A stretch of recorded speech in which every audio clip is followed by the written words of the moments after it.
ભાવનગર શહેરમાં આગામી દિવસમાં નીકળનારી ભગવાન જગન્નાથજીની રથયાત્રામાં એકતા જળવાઈ રહે તે માટે પોલીસ તંત્ર દ્વારા અનોખો પ્રયોગ કરાયો છે। ભાવનગર પોલીસ તંત્ર દ્વારા મેગા બ્લડ ડોનેશન કેમ્પનું આયોજન કરવામાં આવ્યું હતું, જેમાં ડીએસપી, ડીવાયએસપી સહિત તમામ પોલીસ સ્ટેશન પીઆઈ ઉપસ્થિત રહ્યા હતા। આ સાથે મુસ્લિમ સમાજ અને હિન્દુ સમાજમાંથી પણ લોકોએ હાજરી આપીને બ્લડ ડોનેશનમાં ભાગ ઉત્સાહપૂર્વક લઈને રથયાત્રા પૂર્વે એકતાના દર્શન કરાવ્યા હતા।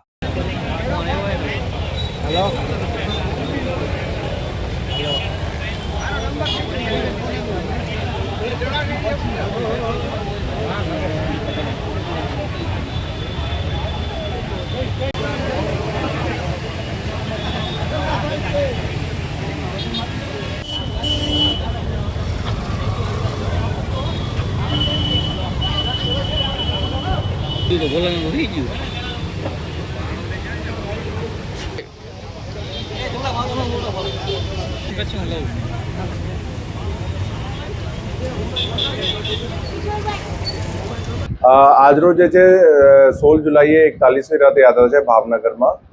એના પૂર્વ તૈયારીના ભાગરૂપે એક કોમી એકતા અને શાંતિનો મેસેજ આપવા માટે અમારા આઈજી સાહેબનું માર્ગદર્શન હેઠળ એના ખાસ સૂચના હિસાબથી આજે અમે એક બ્લડ ડોનેશન કેમ્પનું આયોજન કરેલ છે ઘોઘા ગેટ ચોકી પાસે। એમાં જે છે ભાવનગર બ્લડ બેંક જે ટ્રસ્ટ છે એમાં અમે સહકાર આપે છે। એમાં જે છે બહુ મોટો જે છે અમે સહકાર મળે છે બધા આગેવાનોના, બધા સમાજના લોકોના। એમાં અમારા દરેક સમાજ ધર્મના જે લોકો જે છે મોટી સંખ્યામાં જોડાયા છે અને ઘણા બધા પોલીસના અધિકારીઓ અને કર્મચારીઓ જે છે એ પણ એમાં જોડાયા છે। એક સારા મેસેજ આપે છે